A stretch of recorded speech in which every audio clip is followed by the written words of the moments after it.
huntingfishing.com here. You hear the term, "'tis the season." Well, it is. The bluefin tuna are biting like crazy off the left coast. Yeah, out of San Diego. We've got trips planned on the Malahini boat. You can check that out at malahinisportfishing.com.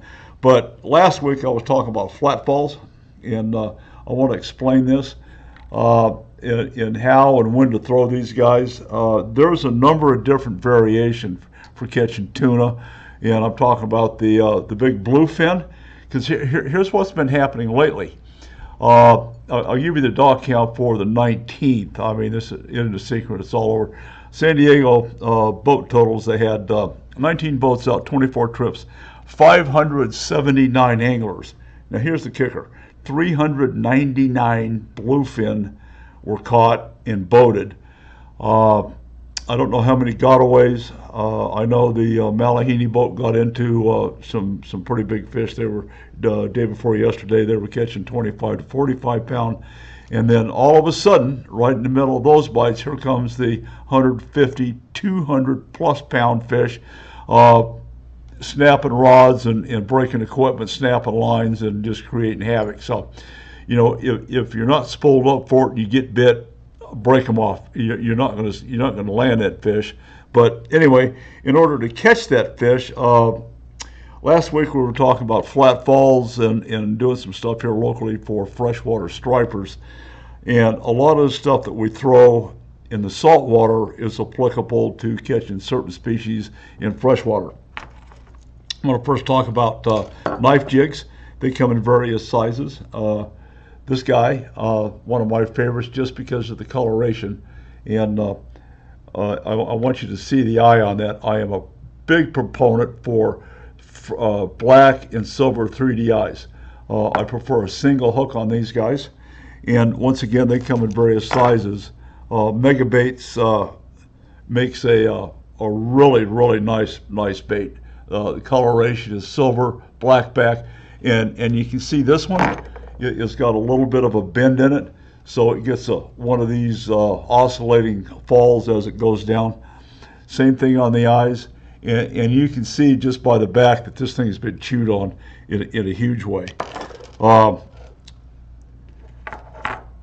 Different colors work just as well.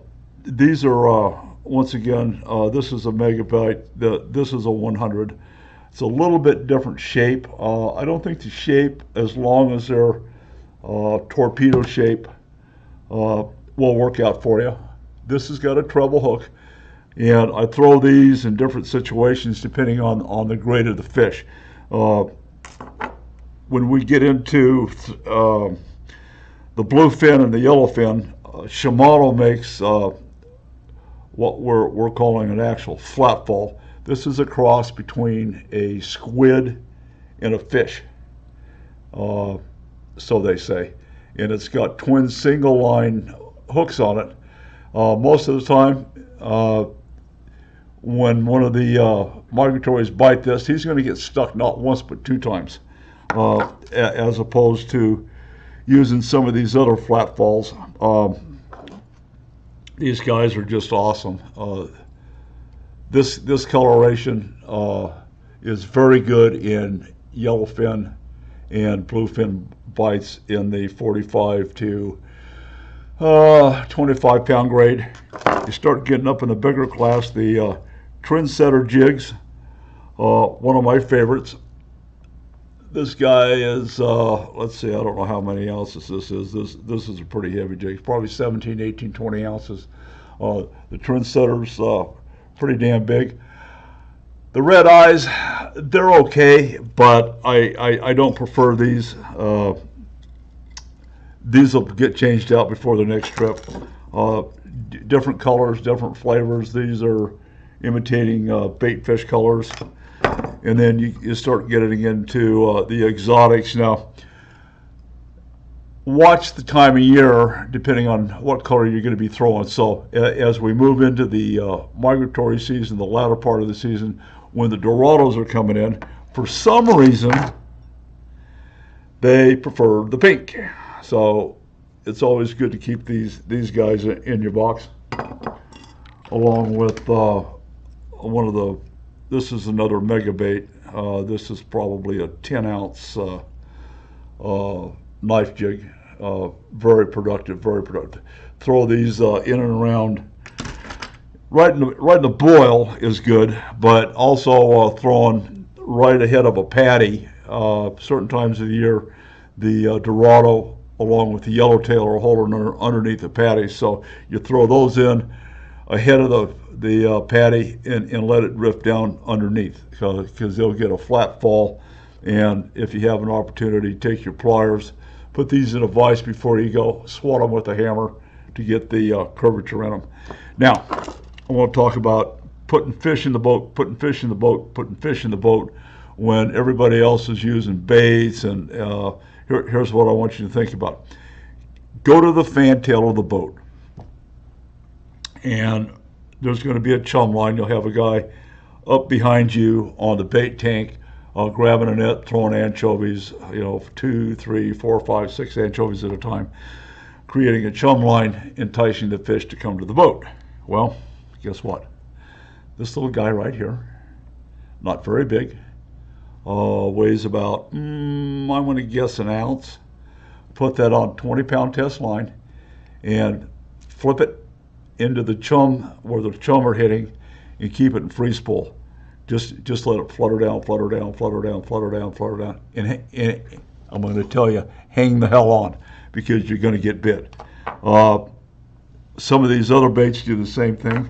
I've got these knife jigs, as we call them. Same thing. And it's going to be depending upon the size of the bait the deckhand is throwing into the chum line.